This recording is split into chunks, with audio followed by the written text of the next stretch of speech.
Daniel capítulo 1, versículo 1 dice: En el año tercero del reinado de Joacim, rey de Judá, vino Nabucodonosor, rey de Babilonia, a Jerusalén y la sitió. Y el Señor entregó en sus manos a Joacim, rey de Judá, y parte de los utensilios de la casa de Dios, y los trajo a tierra de Sinar, a la casa de su Dios, y colocó los utensilios en la casa del tesoro de su Dios. Y dijo el rey Aspenaz, jefe de sus eunucos, que trajese de los hijos de Israel. ¿De los hijos de dónde? De Israel. Dígale que está a su lado, no se duerma. Si hay alguien aquí dormido, deme un poderoso amén. Padre, despierta a este grupo aquí, Señor. Que sepan que están en Kairos. ¿Están dormidos?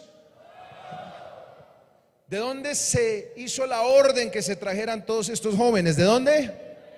De Israel, del linaje real de los príncipes. Muchachos en quienes no hubiese tacha alguna, de buen parecer, enseñados en toda sabiduría, sabios en ciencia y de buen entendimiento, e idóneos para estar en el palacio del rey, y que les enseñase las letras y la lengua de los caldeos. Y les señaló el rey ración para cada día de la provisión de la comida del rey y del vino que él bebía, y que los criase 3 años, para que al fin de ellos se presentasen delante del rey. Entre estos estaban Daniel, Ananías, Misael y Azarías, de los hijos de Judá. A estos el jefe de los eunucos puso nombres: Daniel, Belsasar; Ananías, Sadrac; a Misael, Mesac; y a Azarías, Abed-nego. Versículo 8 dice que Daniel propuso en su corazón no contaminarse con la porción de la comida del rey ni con el vino que él bebía. Pidió por tanto al jefe de los eunucos que no se le obligase a contaminarse. Al final, el versículo 12 dice que él no solo logró que no se le diera la comida de la porción del rey, sino que se determinó a comer legumbres y agua a beber. Versículo 13. Le dijo a aquel jefe para que se diera cuenta que la consagración valía la pena: compara luego nuestros rostros con los rostros de los muchachos que comen de la ración de la comida del rey, y haz después con tus siervos según veas. Versículo 15. Y al cabo de los 10 días pareció el rostro de ellos mejor y más robusto que el de los otros muchachos que comían de la porción de la comida del rey. Mire, no solo tenían un rostro radiante. Versículo 17 dice que a estos 4 muchachos Dios les dio ¿qué? Conocimiento, ¿qué más? Inteligencia en todas las letras y ciencias, y Daniel tuvo entendimiento en toda visión y sueños. Versículo 20, vamos al versículo 20. En todo asunto de sabiduría e inteligencia que el rey les consultó, los halló 10 veces mejores que todos los magos y astrólogos que habían en todo su reino. Pues bien, ustedes conocen muy bien la historia de Daniel. Creo que es una de las historias más apasionantes de la Biblia, pero además es un referente de conducta en este posmodernismo, en esta cultura secularista, animista, en esta corriente que quiere arrasar con una estructura de pensamiento alejada a los principios bíblicos, alejada a la palabra de Dios. Y fue dentro de este contexto precisamente donde miles de cautivos de Judá habían sido conducidos a Babilonia junto con los tesoros a ese palacio. Incluso el templo de Salomón también había sido apresado. Los babilonios habían logrado algo muy contundente de autoridad, de poder, de gobierno, y era haber sometido todas las provincias. Era gente arrasadora. La gente de Babilonia tenía una mentalidad de conquista, de subyugar. Por supuesto que este control impuso una cultura babilónica no fácil. Babilonia era una ciudad religiosa, llena de astrología, adivinación.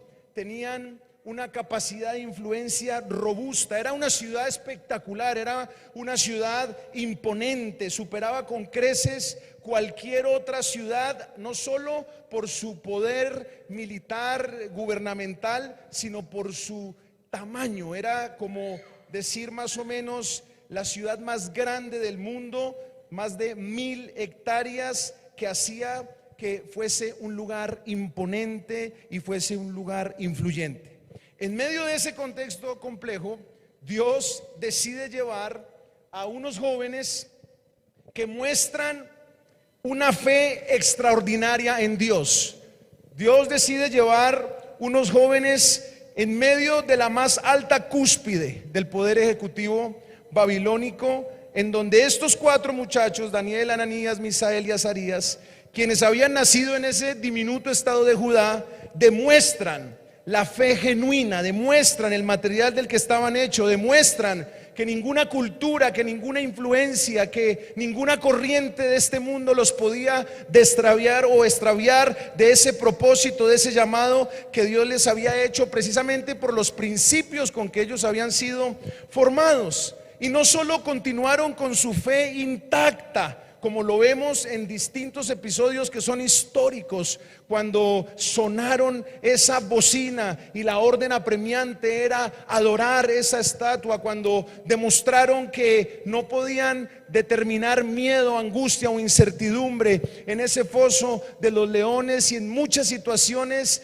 en privado pudieron demostrar su fe genuina, sino que también en público. Y aquí quiero hacer énfasis porque creo que este ejemplo de estos jóvenes, por esos principios que estaban marcados en su corazón, los llevó a ejercer su fe no solo en privado, sino también en público. Yo soy un convencido que en este tiempo se nos quiere llevar a ejercer una fe únicamente en privado.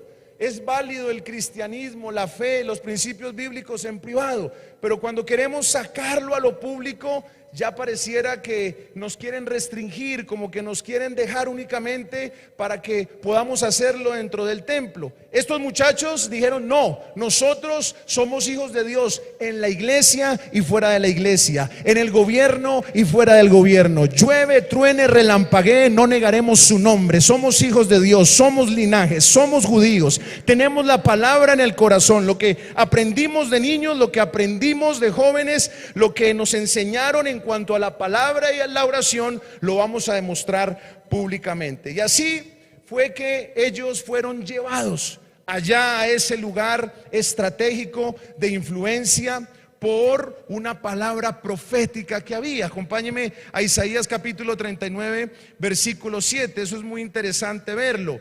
Sí que debemos entender que la palabra no depende de las circunstancias. El cumplimiento de la palabra profética, de lo que Dios ha hablado para Colombia, no depende de un gobernante, no depende de un líder, no depende de personas. Dios va a hacer lo que tiene que hacer, pase lo que pase. Cielo y tierra pasará, mas su palabra no pasará. Usted no puede tener temor en lo absoluto, porque si Dios lo dijo, hecho está, y fiel es el que inició la buena obra en cada uno de nosotros, el cual la terminará y la perfeccionará. Y allí en Isaías 39:7 había una palabra poderosa, porque mire lo que decía. Si quiere, leámoslo desde el versículo 6. He aquí que vienen días en que será llevado a Babilonia todo lo que hay en tu casa, lo que tus padres han atesorado hasta hoy. Ninguna cosa quedará, dice Jehová. Vea que Dios sabía las cosas difíciles que venían. Diga conmigo: Dios sabe lo que viene. Pero mire la promesa: de tus hijos que saldrán de ti, que habrás engendrado, tomarán y serán eunucos en el palacio del rey de Babilonia. Yo estoy convencido que para los tiempos difíciles que vamos a tener que vivir, de los hijos de la generación que se está levantando en la iglesia Fluir del Espíritu, Dios tiene un remanente de gente de convicciones, de gente de principios, de gente vehemente, de gente que sabrá defender su fe en lo privado y en lo público, que serán luz y sal y que serán instrumentos poderosos de transformación. ¿Cuántos dicen amén? Entonces, como había una palabra, esa palabra se cumplió y allí fueron llevados a cumplir propósitos eternos y poderosos de la mano de Dios. Hay 4 principios que quiero dejar en su corazón, que nacen de la conducta de Daniel y sus amigos en un tiempo muy difícil.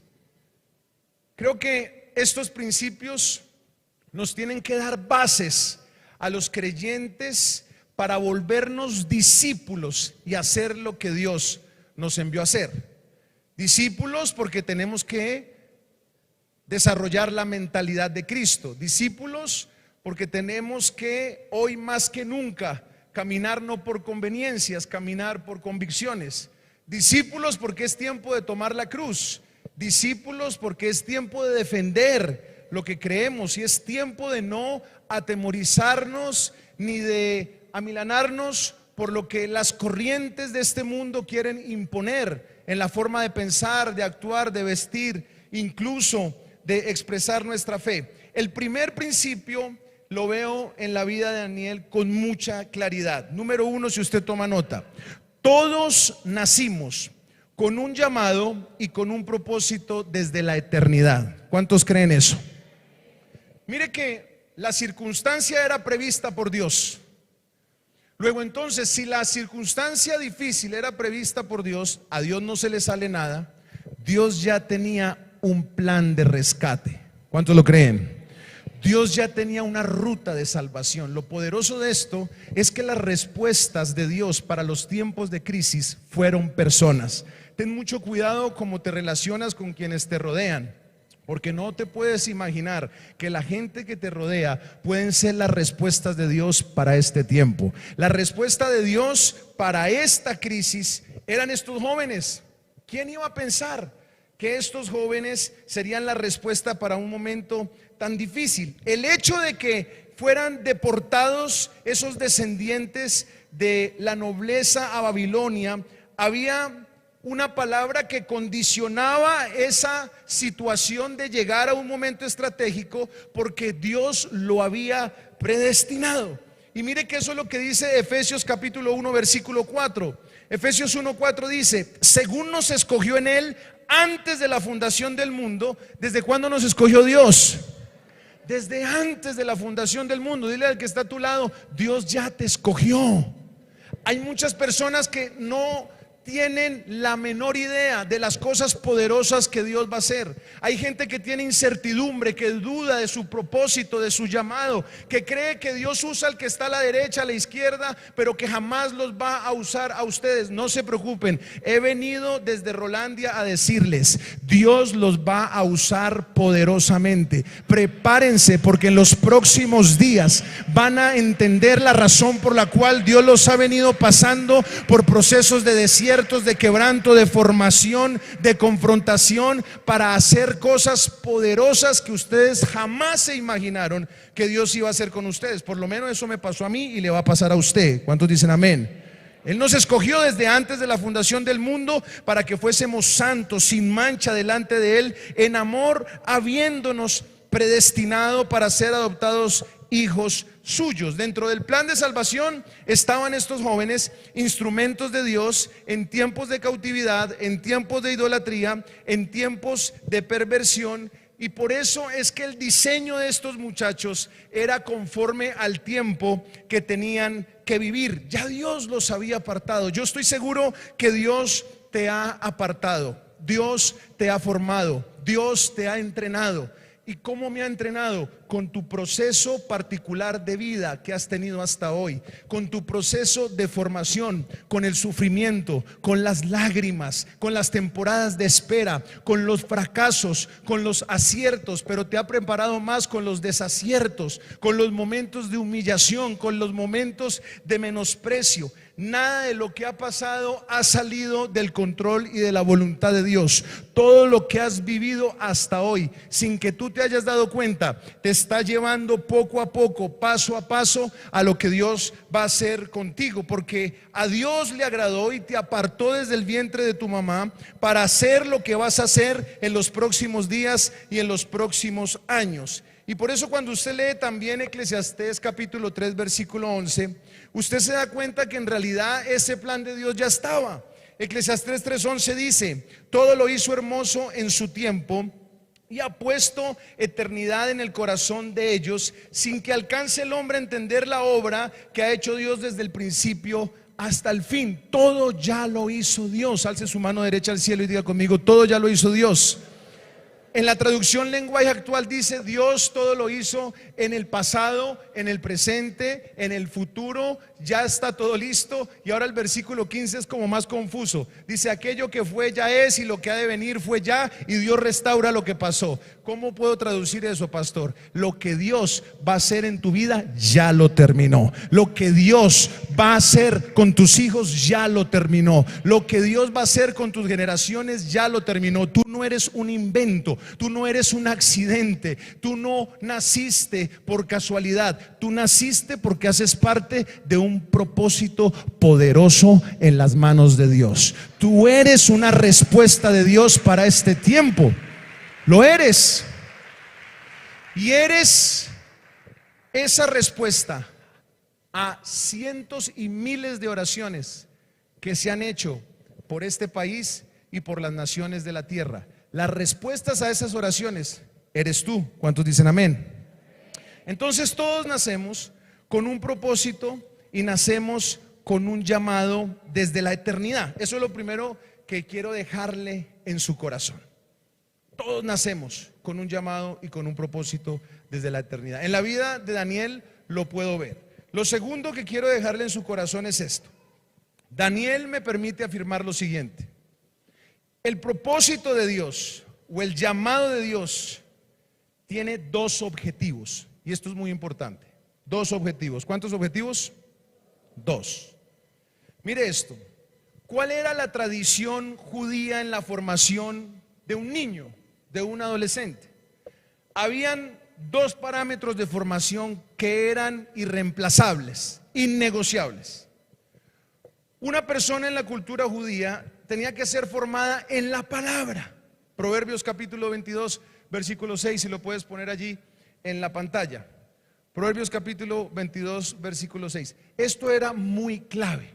Tenían que sí o sí pasar horas profundas en el estudio, en la meditación, en ese tiempo de escudriñar y meditar en los principios bíblicos. No podían saltarse esa temporada de formación. Incluso algunas costumbres judías relatan que los mismos sacerdotes trataban de untarse sus manos de miel y se ponían a untarle en la boca a los niños mientras leían la Torá, para que ellos sintieran una pasión profunda por escudriñar y rumear la palabra de Dios. Así que usted tiene que recibir este principio para que entienda que si esto hace parte de su vida, usted va a ser escogido para un plan poderoso de Dios. Proverbios capítulo 22, versículo 6. ¿Lo tiene?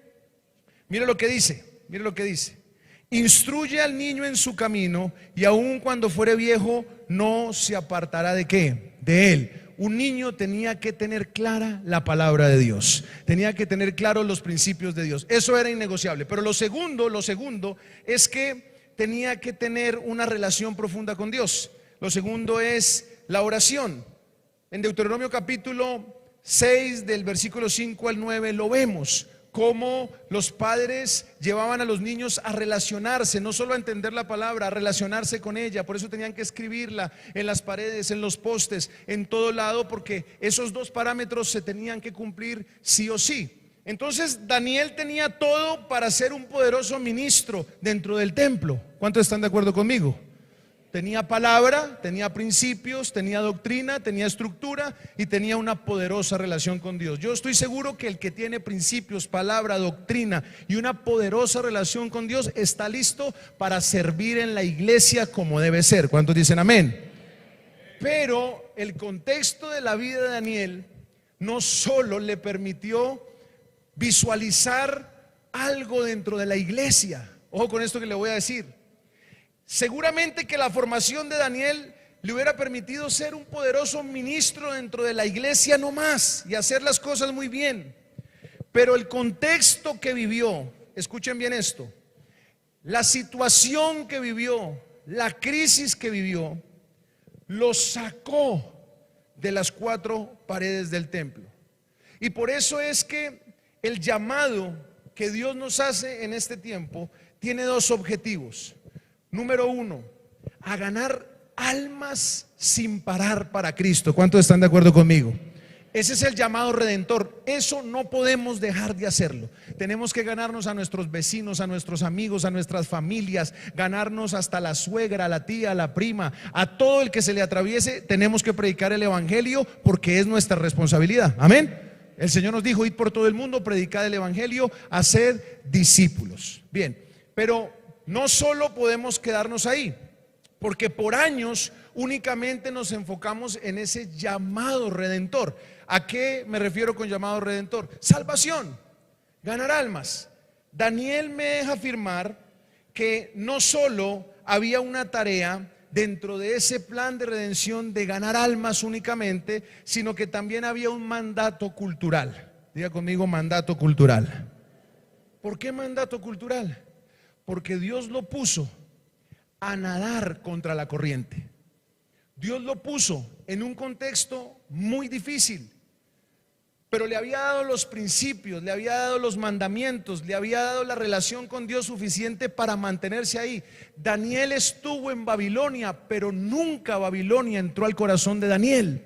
Daniel supo entender que él tenía un mandato cultural. ¿Cuál era ese mandato cultural? Transformar la nación donde Dios lo había puesto.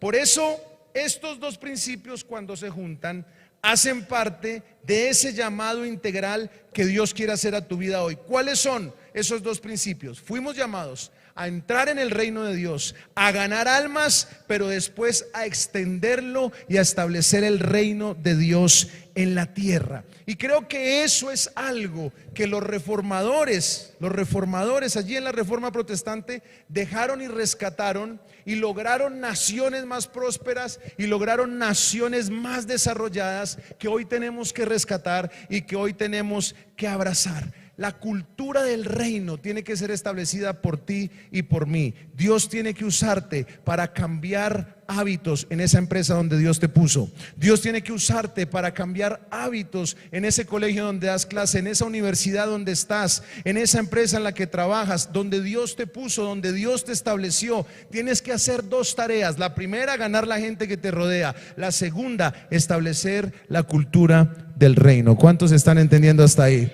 Daniel lo hizo. Daniel lo reflejó, Daniel lo logró a través de su forma de actuar ante todas esas vicisitudes que tuvo. Y lo tercero es que no solo tenemos un llamado, no solo tenemos dos objetivos, lo tercero es que tú y yo tenemos una responsabilidad de responder a ese llamado vocacional. Y aquí quiero que me preste mucha atención. Mire, cuando nosotros no respondemos a nuestro llamado vocacional, le repito, muchas veces creemos que el único espacio para servir a Dios es en la iglesia. Y a veces nos frustramos, porque al final el pastor no puede llamar 800 pastores, aunque todos quieran ser pastores, 800 profetas, 800 evangelistas. Y claro, los 5 ministerios dentro de la iglesia tienen que funcionar. Son una bendición, son el gobierno bíblico para la iglesia. El apóstol dice que ellos serán los que perfeccionarán y llevarán la iglesia a la madurez. El apóstol, el profeta, el maestro, el evangelista, el pastor. Los ministerios permiten la formación de un liderazgo integral.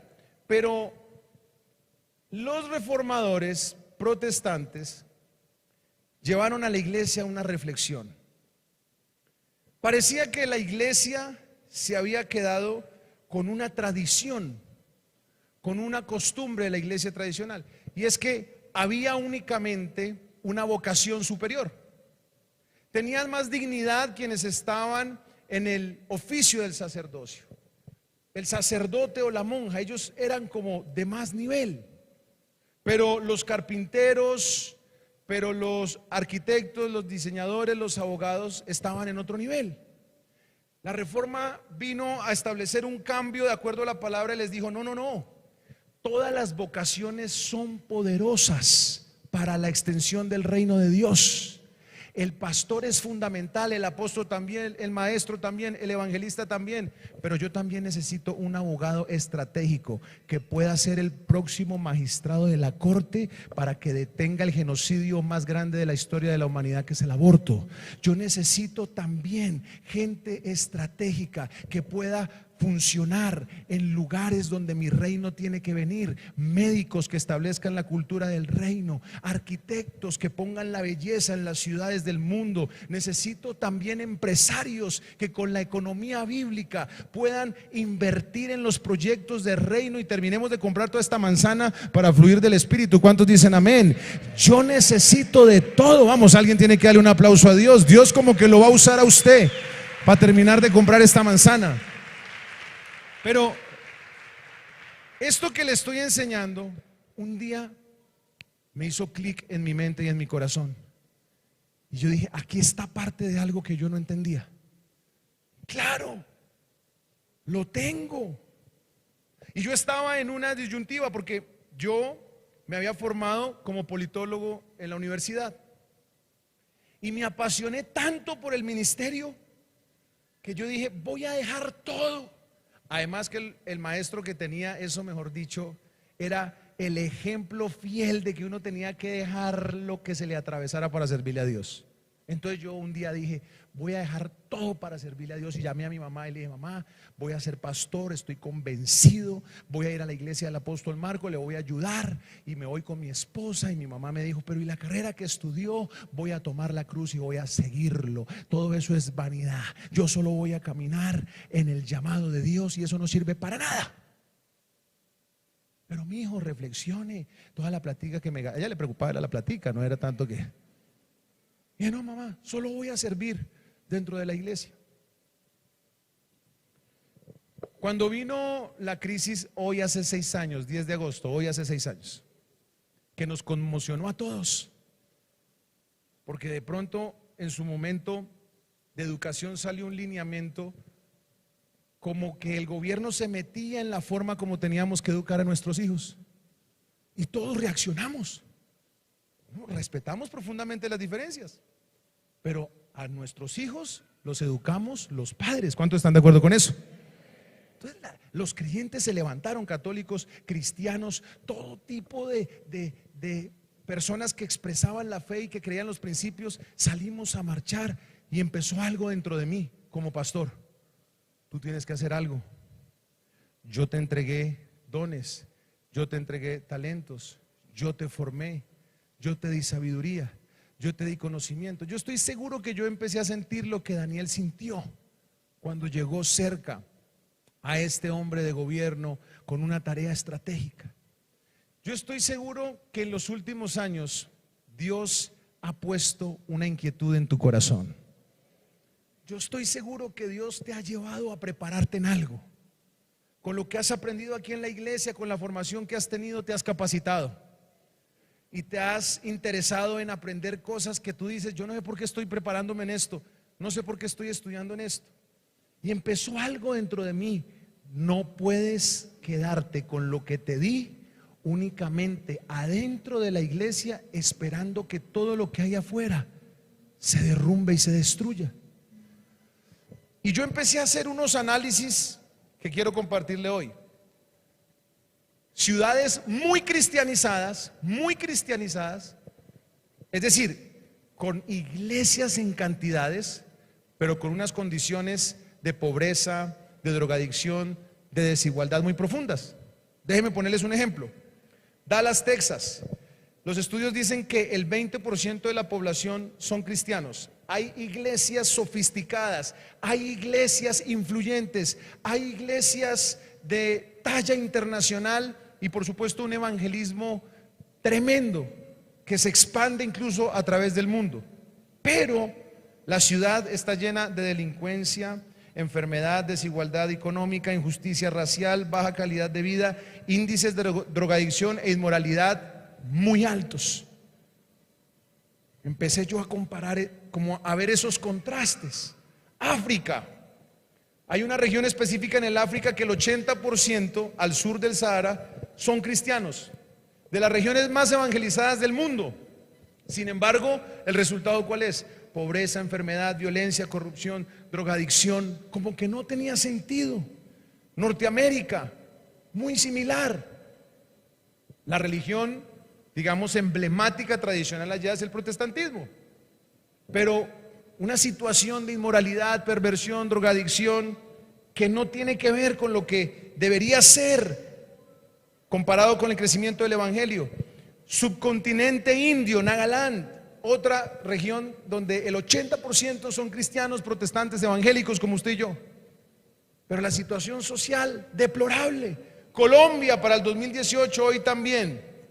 Algunos análisis dicen que somos también el 20% del total de los habitantes, más o menos podemos ser más de 10, entre 10 y 14 millones de cristianos en Colombia. ¿Cómo está nuestro país? La pregunta que me hice fue esta: ¿por qué una comunidad tan cristianizada ofrece un estado de sociedad tan deplorable? ¿Por qué? ¿Quién me responde esa pregunta? ¿Por qué si hay tanta gente que cree en Dios, la sociedad está como está? Le tengo la respuesta: porque miles no respondimos a esa inquietud que Dios está colocando en tu corazón hace unos años. ¿Cuántos pueden aquí decir: Dios está colocando una inquietud en mi corazón hace algunos años? ¿Cuántos aquí pueden decir: hay algo que Dios está despertando en mí para hacer algo más de lo que he hecho hasta hoy? ¿Cuántos pueden alzar su mano ahí? Oiga, eso pasó porque esa gente no respondió a su llamado vocacional. Hay un llamado en tu vida que es inaplazable. Daniel hubiera podido quedarse dentro del templo, pero una palabra profética que era respuesta a la crisis que iba a vivir el pueblo de Dios en un tiempo muy difícil, lo empujó, como te va a empujar a ti, a hacer algo más que jamás pensaste que ibas a hacer. Y por eso creo, y cierro con esto, que este Kairos 2022 es un tiempo de Dios. Kairos no es un pleroma, un tiempo normal. Kairos es un tiempo de Dios que va a traer un despertar. Y en estos 7 días es como que Dios está tocando tu corazón, es como que Dios te está sacudiendo, es como que Dios te está hablando, es como que Dios te está diciendo. Y tú dices: ¿será que esto es para mí? No, Dios no te está llamando, Dios te está gritando. Dios te está confirmando y afirmando que lo que estudiaste, en lo que te preparaste, en lo que te formaste, lo que has vivido y lo que has sufrido, hace parte de un llamado inaplazable para ser respuesta de Dios en este tiempo crucial. ¿Cuántos dicen amén? ¿Puede darle un aplauso a Dios por eso?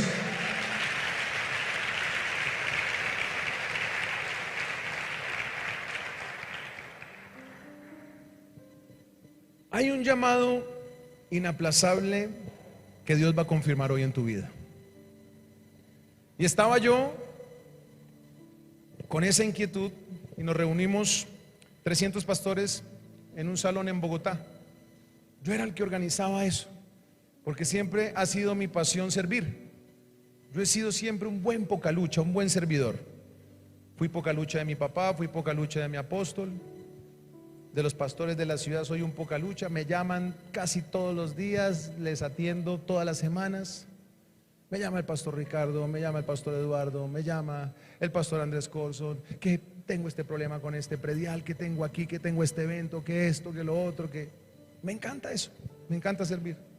Y estábamos ahí reunidos con 300 personas, pastores, y yo era el que parqueaba los carros, llenaba las listas afuera.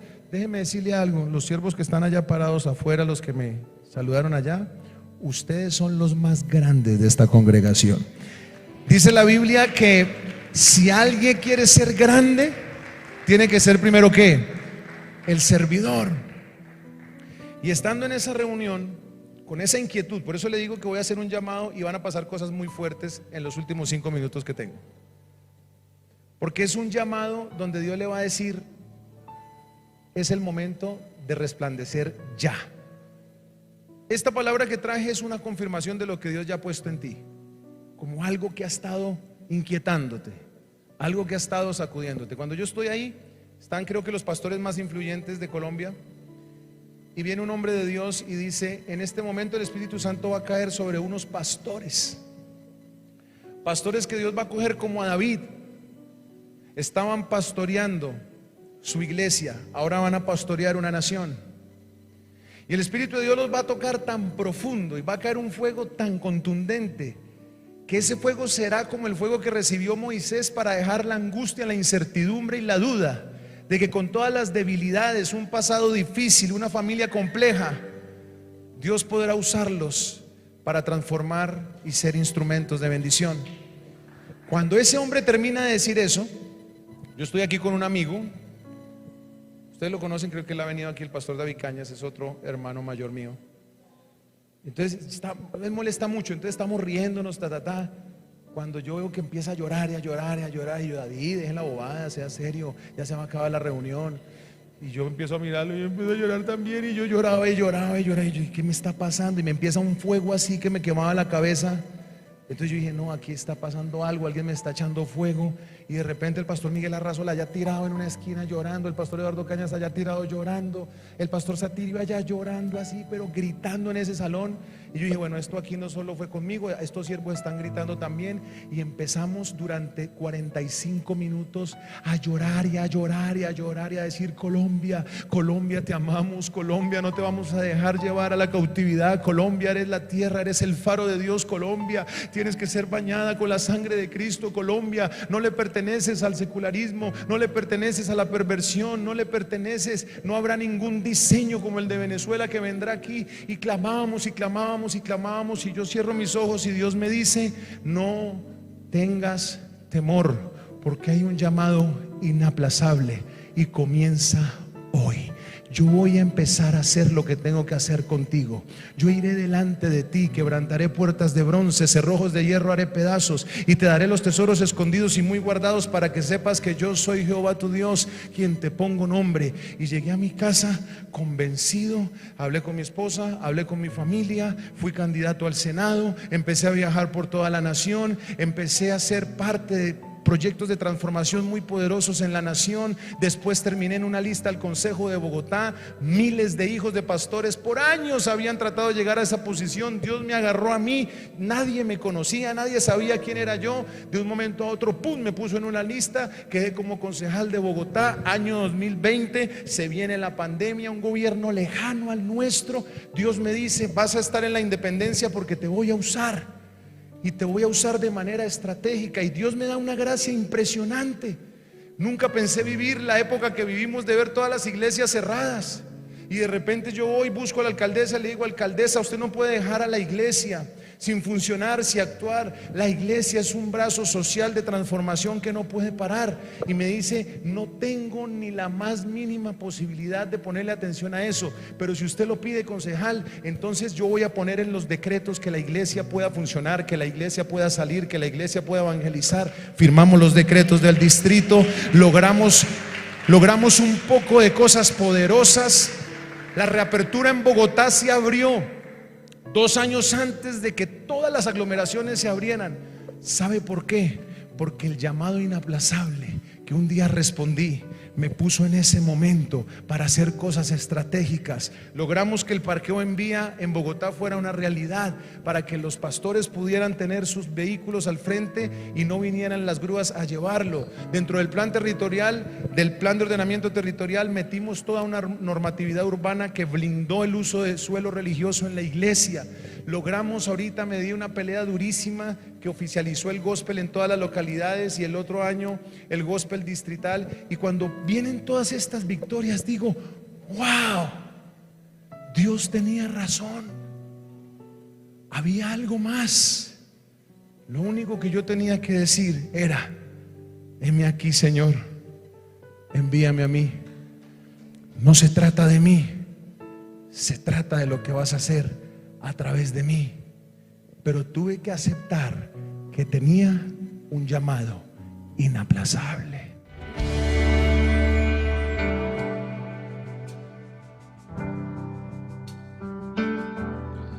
Hola, soy el pastor Samuel Díaz y me alegra grandemente que hayas recibido esta palabra de edificación para tu vida. Si quieres continuar recibiendo estas predicaciones, puedes suscribirte a nuestro canal en YouTube. Allí dale la campanita para notificaciones, así te vamos a anunciar nuevas enseñanzas que van a edificar muchísimo tu vida. Y síguenos en nuestra página web www.samueldiaz.com.co. Dios te bendiga.